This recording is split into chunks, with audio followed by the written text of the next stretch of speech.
The feeling is mutual at respeto para sa pera ng bayan. Ito ang mainit na sagot ni Senator Riza Hontiveros at ACT Teachers Party List Representative Franz Castro.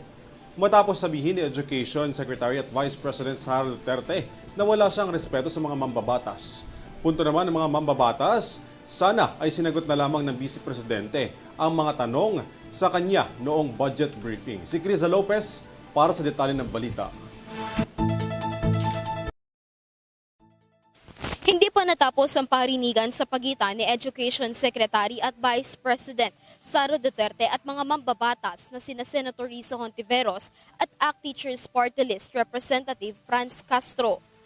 Ayon kay VP Sara Duterte, wala siyang respeto sa dalawang mambabatas dahilan upang banggitin ang mga pangalan nito sa kanyang post. Subalit, hindi ito pinalagpas ni Senator Riza Hontiveros at Representative Castro. Hindi ko kailangan na ang respect mo, VP Sara. Well, siguro the feeling is mutual, pero syempre nirespeto natin yung Office of the Vice President. Siya personally, siguro mutual lang yung feeling namin sa kanya. Punto ni Hontiveros, hiling lamang ng mga mambabatas na ipaliwanag kung saan gagamitin ang confidential funds. Sagot ng senadora. Higit isang linggo na, simula nang nag-hearing tungkol sa confidential funds.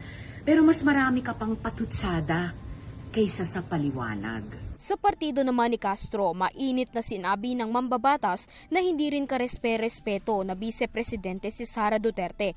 Ngunit nilinaw ng mambabatas na nirerespeto niya ang Office of the Vice President.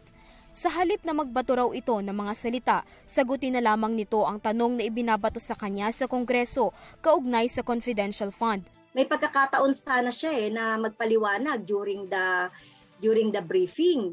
Pero iniwasan niya, 'di ba? So, sana ito yung sagutin niya at hindi yung mga kung ano-anong mga pinagsasabi niya outside the Congress. Hiling ni Senator Riza Hontiveros.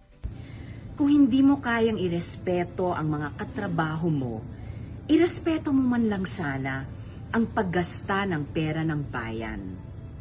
Para sa URTV News, Criza Lopez, sumasaludo sa bawat Pilipino.